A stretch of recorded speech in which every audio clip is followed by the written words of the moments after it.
Country. So here we are on another grilling and smoking adventure. So this is a summer favorite. So I don't know if you've ever done, this is a Boston butt, which is just really a larger shoulder. A lot of people don't know where it gets that name from. It is not actually the pig's butt. Haha.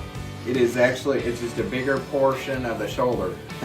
The pig's butt is actually the ham. So if you eat a ham sandwich, that's more towards that end of the animal. The Boston butt, it's kind of a historic name, and I think it goes back into the Revolutionary War time when they stored this in the butt of a barrel, but it's actually just a larger shoulder.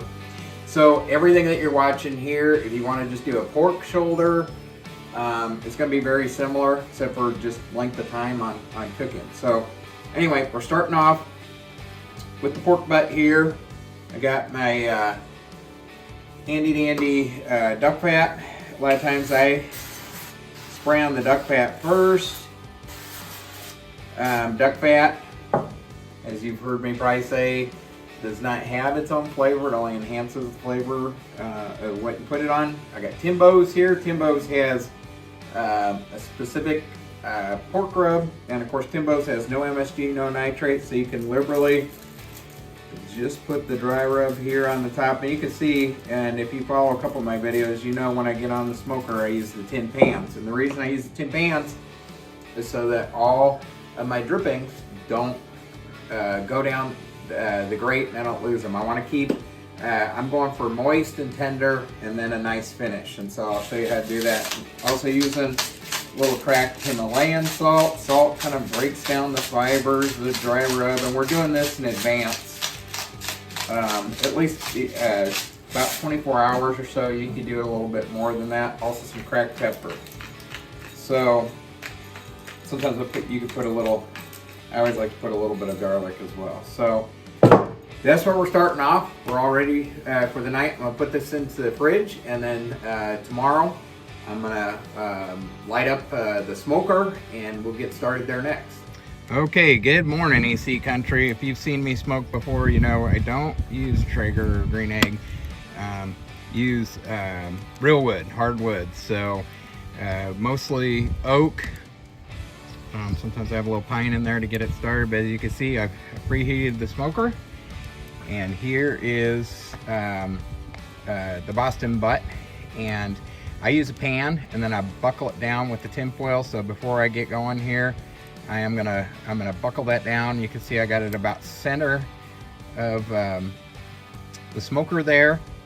And then I'm gonna try and keep it as close as I can to 225. Again, if you've got a Traeger or a green egg or something similar, you're able to manage that from my phone. I don't do it that way. I feed wood, and it's, you know, my temperature is going to bounce, you know, down anywhere from 200 to, you know, 275. It won't stay right at there, but it'll be okay. We're just going to do some low and slow here, and you'll see how it turns out.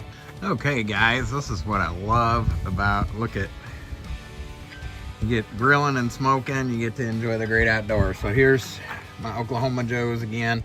I just want to show you a little bit on temperature regulation, and I know some people really worry about that. See, I'm sitting at about 250 right now. When I just throw wood in here, that's all I'm doing. I just got my wood there, a little smoke in the eye. You can see it going in here. It doesn't stay right at the, it won't stay right at the 225, but I just want to kind of ease your concerns here. That's okay. If you got the Traeger or the green egg, you're gonna have even a more constant temperature. But as long as you, the one thing I would say is don't, this is why I put my, I do put it in the tin pan. I buckle it down with the tin foil. If you're worried about it still getting smoke, you can see it's still gonna get plenty of smoke. And by the way too, at the end, I pull the cover off in the last hour or so, and we're going to get all sorts of great smoke, and we're going to get some great coloring, and I'm going to have all my drippings in there. That's what I love, and it's going to be tender and really good. So I just want to ease some concerns there, give a couple tips as far as temperature regulation. Again, if you got the green egg or the one of the other pellet smokers, Traeger, you're going to stay at 225 and you're managing on your phone. I just don't do that here. And so if you use wood like I do or something similar, just want to ease your concern. Okay guys, we're gonna finish this up here. So I pulled it off the smoker. Amber brings it in here, you can kind of see it. Actually, usually I pulled the Timbo off on the last hour. I didn't even really do it for a full hour. And you can see what it looks like. It looks really good. So the appearance of it is really good. So let's look at this. Here's the true test. Honestly, everybody says stick a fork in it, it's done. So let's see. So we're gonna see. We're talking about, oh, see? I just barely touched this section. You see that right there? Stick a fork in it, it's done. And you're seeing my pulled pork. This is what they call pulled pork. And it's coming off here. So this is a Boston butt. I didn't do a shoulder. Shoulder is smaller. Shoulder would be easier. I did actual wood versus a pellet grill, which would stay at 225. So this is all harder, not easier. And I showed you how to do it. This is how you do it. If you do this, you're gonna have some really, really great barbecued pork. This is the pork. If you want to add the barbecue sauce, we have all those different barbecue sauces in the stores. So anyway, we're going to go ahead and eat this. I'll show you a picture of the final product. Amber, I'll put it on a platter. But this is what you get. It is a little bit of patience. I'll tell you that. I did it because it's so if I was estimating, I think this is about 10 pounds and I'm about an hour per pound.